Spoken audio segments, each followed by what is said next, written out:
Mr. Rawat, Mr. Kothari, and all the distinguished delegates. It's a pleasure for me to be here this afternoon to share some of my thoughts. I must admit that Mr. Kothari has given a very interesting presentation on his company. My presentation is, of course, not about SCI. It's basically about leadership qualities and some relevance to PSUs in general, and some examples I will draw from time to time from SCI. My first premise is that when you talk of leadership and leadership qualities, in my opinion, firstly, there is no demarcation between public and private sector.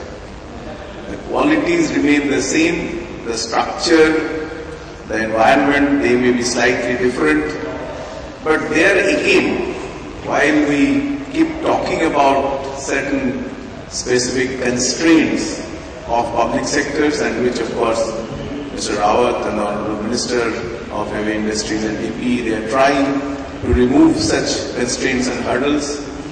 The fact remains that we generally believe that any organization is required to be professionally managed, and at least theoretically, as I did mention earlier myself, there are certain hurdles or constraints, but at least theoretically, the equity or the ownership structure should not have too much of an impact on the way an organization is run professionally. I mean, in case the public sectors are given the board level autonomy, after all, even in private sector, these are all board-driven companies. So if the same thing happens in public sector, there will be very little difference in terms of professionalism between private and public. There are basically, you can say that, four broad functionalities of a leader or a management. First, a leader. Firstly, also let me mention that a leader of a team is something like a captain of a sports team, cricket team, football team, whatever, and a leader is normally as successful as his team is. So therefore, it is the function of the leader to lead the team, and first and foremost, the function of the leader is to not entirely on his own, but considering the environment, considering the circumstances, decide on the vision or the objective. Because planning can only start once you know where you are planning to go. Without a destination, there is no question of any planning. So obviously, first and foremost, as I said, there has to be selection of goals and then two ways to attain them. This is what planning is all about. Then of course the organizing is how do you have the structure, systems in place to achieve your objective, and obviously how to organize them by again assigning right people at the right time to the right jobs, leading by basically motivation. Of course we'll come a little more into that later, and controlling, because after all everything is a system approach, everything is a loop. So obviously you have to continuously monitor about your implementation and keep on making amendments wherever that is deemed necessary. I'll not get into details because we would like to give, as Mr. Rawat has very clearly told us, we would like to give a lot of time for question answer. And so these are all absolutely, clearly understood concepts, and I'm sure the organizers will distribute the presentation. But basically some of the leadership attributes are mentioned here, which I will again get into it in another way slightly later. Again, the leader's responsibilities, I will not again get into the details here, but you can all, just read them and find them very easily understood. But basically, I like this quotation from somewhere, which is the last bullet point here, that a strategic leader can provide vision and direction, motivate through love and passion, and build a complementary team based on mutual respect. Crisis leadership is one of the very important attributes of a leader, and after all, I don't think any leader can ever expect not to handle crisis. So that's why this has been highlighted separately. This slide basically brings about the summary of a study which was conducted by the Hay Group in conjunction with BP, when actually Mr. Nair was the chairman of PESB. He was very actively involved in this, and one of the public sectors, BPCL, was very actively involved in this, and they also involved other public sectors. Basically, they did a very detailed study on effective leadership qualities, particularly in the Indian context, and tried to come up with some conclusion as to, firstly, what should be the attributes and how are the Indian leaders, Indian professionals fare vis-a-vis their foreign counterparts. So they basically categorized the competencies under 4 broad headings: socially responsible business excellence, energizing the team, managing environment, and inner strength. Under the socially responsible business excellence, which is basically all about the business acumen, sound business sense, there again they further subdivided it into 3 attributes: adaptive thinking. Firstly, as it is always said, that the basic difference between a good leader and a great leader is a good leader meets the challenges of the present and effectively leads his team to meet them. But a great leader does that, but he goes beyond it. He tries to make his team what is generally known as future-proof.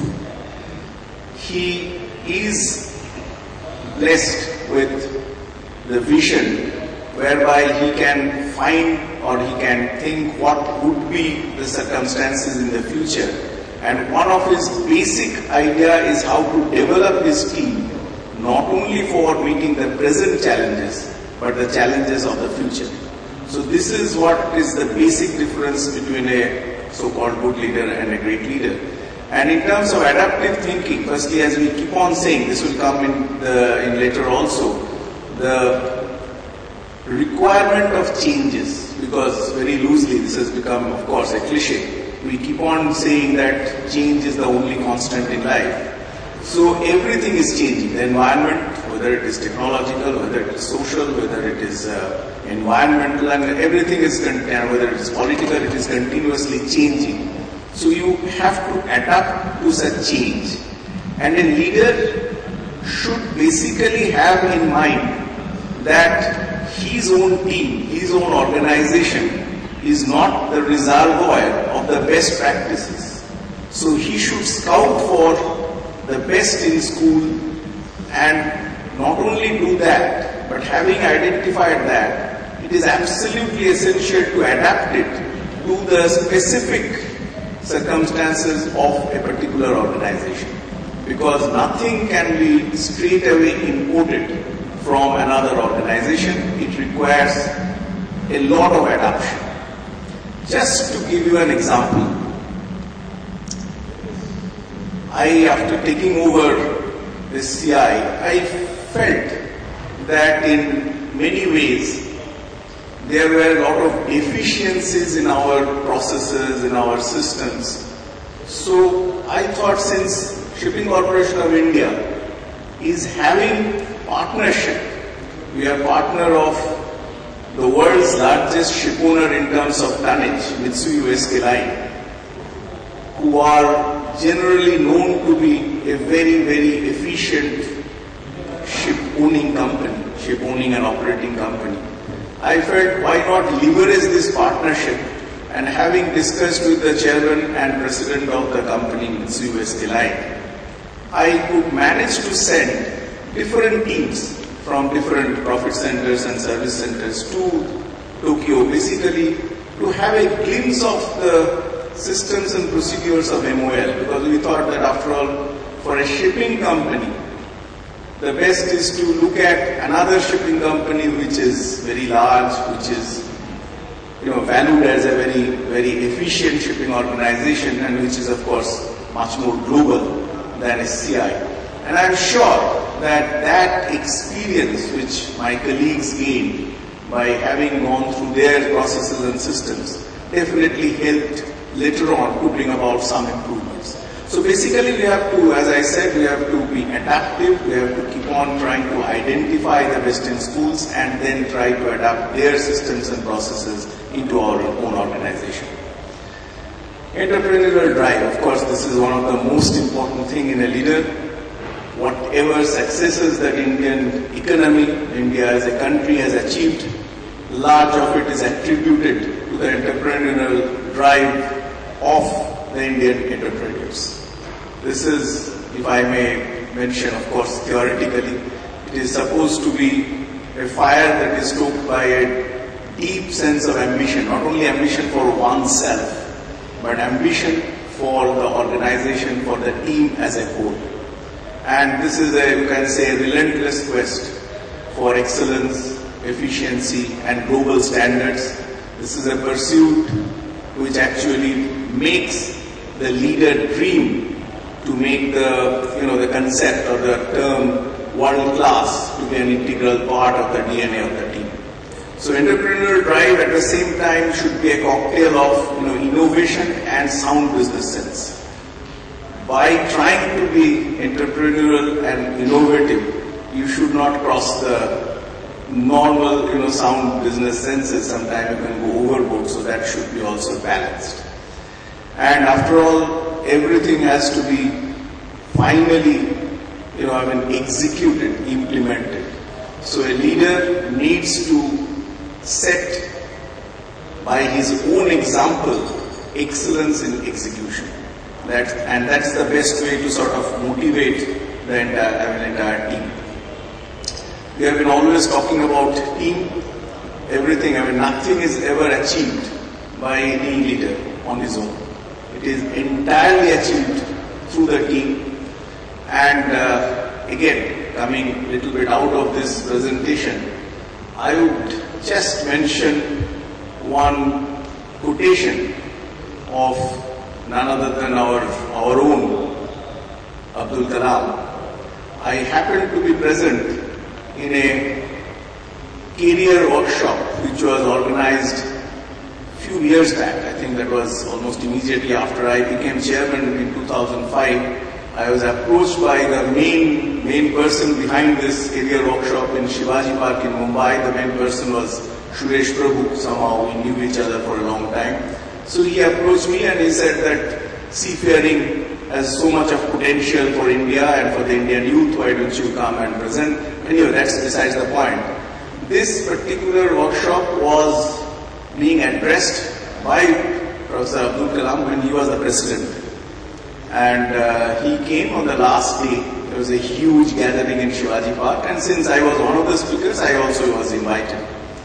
So a lot of school students were sitting there, and the organizers had given chance to 3 students to pose their question directly to the president. And one of the students, which I recall, I don't recall all the questions, all the answers, one of the students asked that, what do you mean by leadership? And Professor Abdul Kalam, of course in his own language, which I don't remember, he said that a leader should be a person who should have no hesitation to shoulder the entire responsibility of a failure, and he should be a person who should have again absolutely no hesitation to pass on the entire success to his team members.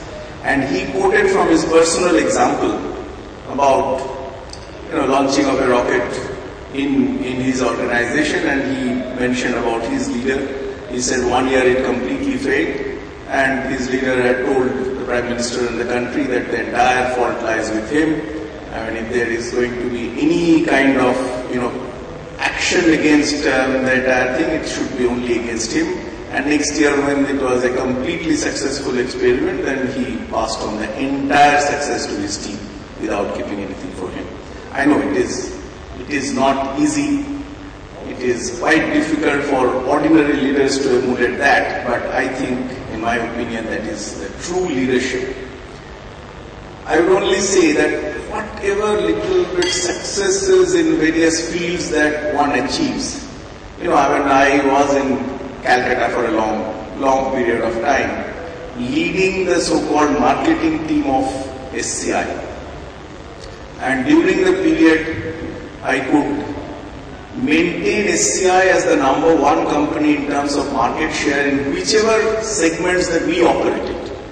And we could also have some innovative things like, for the first time, we could divert some exports of commodities like comparatively valuable commodities like woolen carpets, garments, all the way from Nepal, Bhutan, and some parts of India into containers from them earlier there being air freighted.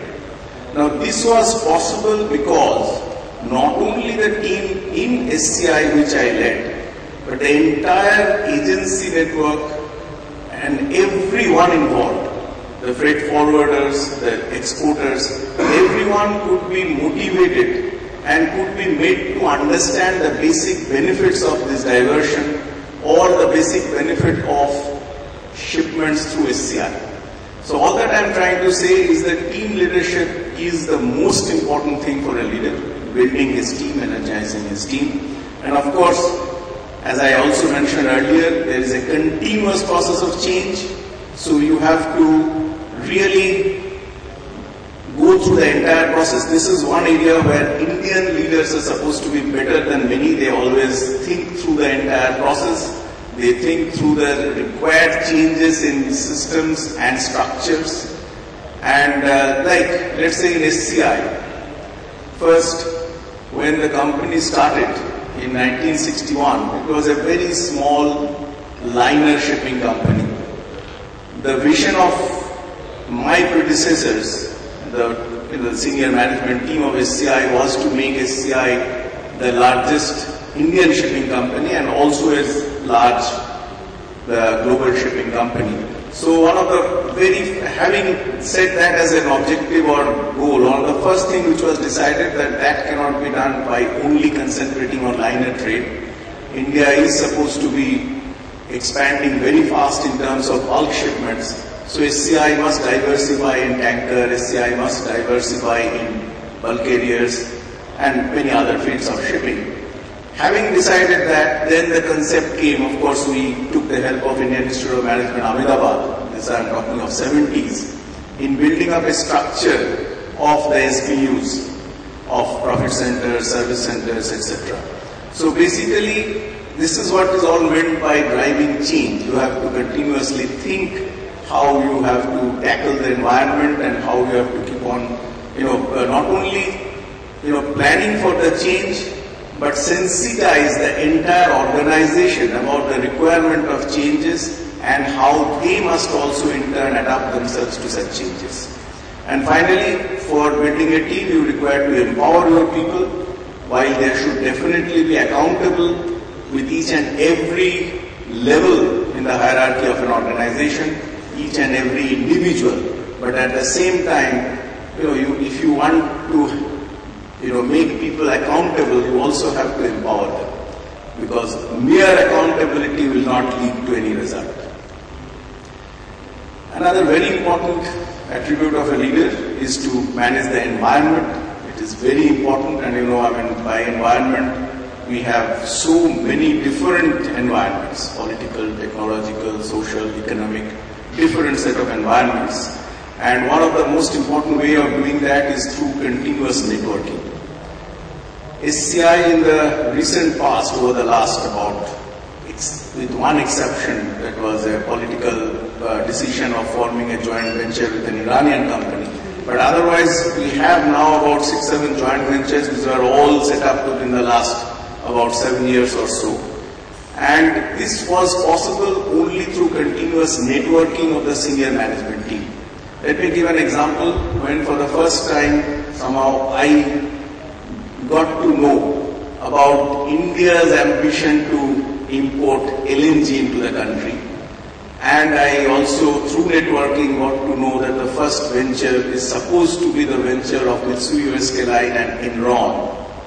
Somehow I managed to talk to people in Houston in Enron, talk to people in Tokyo in MOL, and got us a partnership in that venture. It's a different matter that venture really never took off, because unfortunately the imbroglio between Maharashtra State Electricity Board and Dabhol Power Corporation and subsequent failure of Enron really spoiled that venture. But because of whatever experience we gained through that venture, we could emerge to be the only shipping company in India to have a firm footing in LNG transportation. We now co-own 3 ships with Japanese partners, and we man and manage them. So we are not only owner, but we are also manager of LNG ship, and we are the only shipping company till date in India to have presence in this so-called technologically sophisticated and niche segment of shipping. Organizational awareness basically talks about the culture of an organization.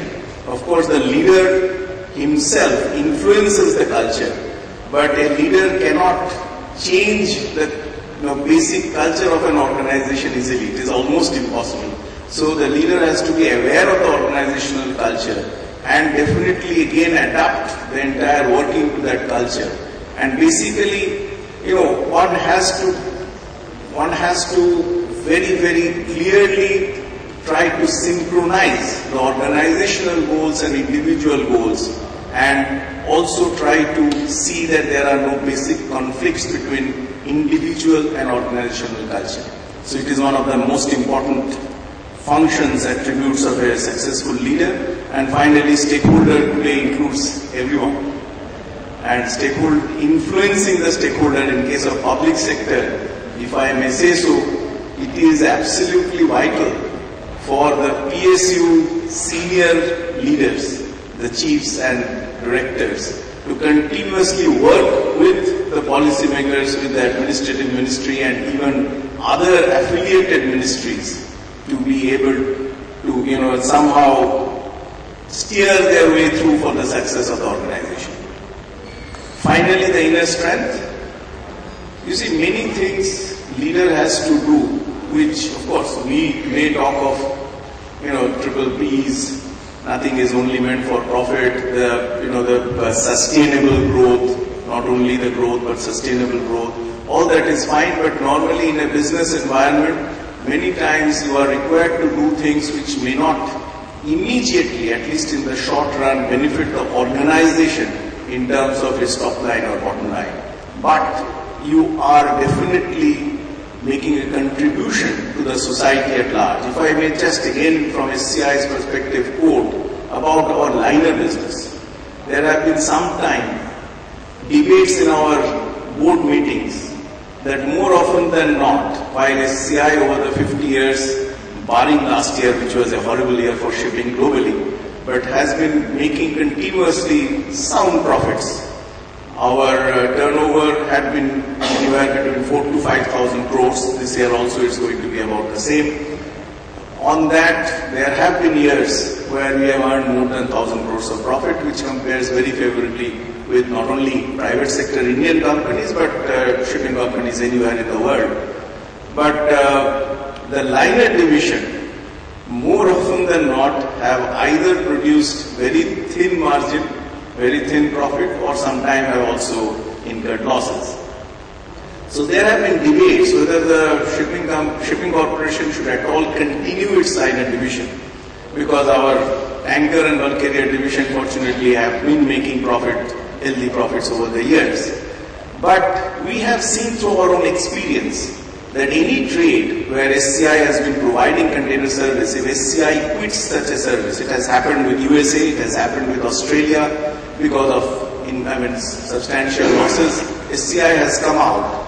And almost immediately, within a month or two, the freight rate for those sectors have gone up tremendously.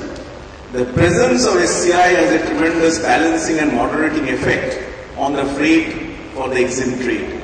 So I myself have argued many a times with the board that if we incur a loss of 100 crores, but by doing that, if the country's EXIM trade benefits to the extent of a few thousand crores. I think as a public sector, we owe this to our country and to our society. So these are decisions which basically requires inner strength. It is not something which comes in terms of just, immediate quarterly results. And inner strength consists basically of executive maturity.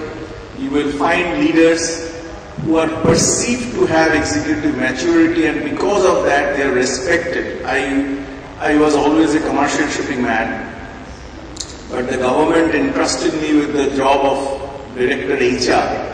And one of the things which I have always felt happy about, that within a very, very short period, I could develop wonderful rapport with the very senior leaders who had, who had been not only leading Indian seafaring scene, but also were very prominent leaders in the world seafaring scene. I could build very, very good rapport with them, because I could convince them that whatever I am trying to do is going to benefit not only SCI, but is also going to benefit SCI's employees, meaning the seafarers. And because of the trust and faith which I could build in me from them, the rapport was very healthy, and it definitely helped us as well as the seafarers. And finally, transcending self, by that you know what it is meant, but basically many times we have to do things which go completely beyond our normal sense of duty or normal duty requirements.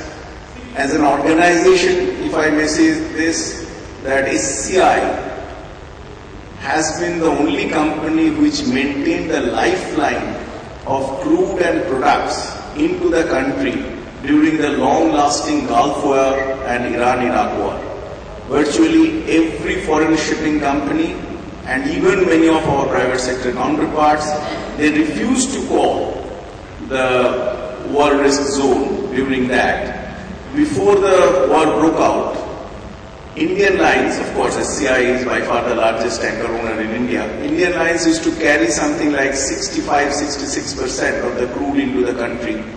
During the war period, Indian Lines and particularly SCI together, we carried 98 to 99% of our crude and products imported into the country. I sometimes very strongly advocate for Indian shipping industry, saying that we talk about energy security and we say that Indian petroleum companies should acquire offshore, meaning overseas oil fields, to provide energy security to the country, because 80% of our crude requirement is met through import. But I try to tell the government that merely by acquiring oil fields abroad, you are not doing anything for the energy security unless you also develop strategic control on the means of transportation. I recall a few years back when Iran-India gas pipeline was being envisaged, our Ministry of Petroleum and Natural Gas had come out with a statement that since this is of strategic importance to the country, India, if not directly government, at least through IOC, ONGC, must have as equity in the project. They must have a strategic control on this project, project for pipelines. After all, shipping is nothing but floating pipeline as far as oil and gas is concerned. So definitely, while acquiring offshore overseas oil fields is definitely going to improve our energy security, it's also essential for us to have control, strategic control on the means of transport, meaning we must have national tonnage to carry that cargo if required into the country. So transcending self, I was saying that during the war period, when you are subjecting yourself, meaning the ship, the asset and even the seafarers, to this kind of risks, that is not for any addition to the top line and bottom line of the company, but that is for the benefit of the society at large. Again, I will not go into details of this. I think we will be running out of time. So, about PSUs, of course, we keep grumbling. Mr. Rawat is fully aware of that we have too much of duplications. Just like any other private sector company, we also have our own board, we have representation from the government by way of, normally for any big company, we have 2 directors sitting on the board who represent the government from the administrative ministry. And on top of all this, we have a sort of reporting structure to the administrative ministry. Now, we have felt many a times, firstly, it creates a dichotomy, and since different administrative ministries have different mindsets, it also creates a lack of uniformity amongst the public sectors. Moreover, if you look at the financials, in addition to, because most of us, not most of us, some of us are listed companies, so we have all the requirement of SEBI, all the requirement of statutory audits, everything laid down very clearly. But on top of that, we have CAG. The statutory auditors, in any case, are appointed through the advice of CAG. But on top of that, CAG themselves come into auditing. We have no hesitation. We are completely transparent. But only thing that time and efforts that is needed. Many a times we are told that vis-a-vis our private sector counterparts, we have slightly higher manpower. Of course, for a shipping company, I would say we are reasonably, having a lean structure. We have a turnover of 5,000 crores with the shore strength being about 890. Fleet, they are mostly on contracts, so it's not definitely a very highly overstaffed company. But basically this comparison itself becomes a very difficult one, because we are the only ones who have to continuously address the questions of parliamentary committee, attend to the parliamentary committee, keep on answering CAG queries, CVC queries. So these duplications do create problem for us. But anyway, it is for the leadership of the public sector that despite such constraints, they have to still perform. I would just mention, I have been fortunate that very senior private sector personalities have called on me, because we are a small customer of theirs. SCI, that way 5,000 crores is nothing big. But a person like Azim Premji, person like Ramadurai, while calling on me in their own magnanimity, they have admitted that with the constraints that the public sector executives and leadership have, what they achieve is really commendable. So my only point is that we acknowledge and really, I would say that we appreciate the practice of MOU. Actually, that should be the main thing. The government as owner should set the guidelines, should set the targets, and then leave as much as autonomy, for which, of course, DB is trying its level best. We must acknowledge that all these schemes, Maharatna, Navaratna, Miniratna, which are meant to give more and more autonomy, they are really, really appreciated by all the public sectors.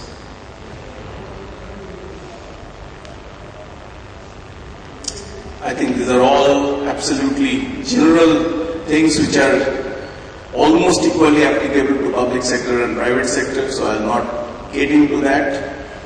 I would just not even go into that. I will conclude by just giving 2-3 quotations which I liked.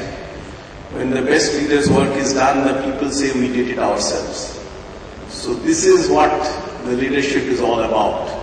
That the way you go about it, you can make your team feel that as if it is not the leader's idea, but it is your own idea which you have implemented. Try not to become a man of success, but rather try to become a man of value. The world is moved along not only by the mighty shows of its heroes, but also by the aggregate of the tiny pushes of each honest worker. Thank you very much.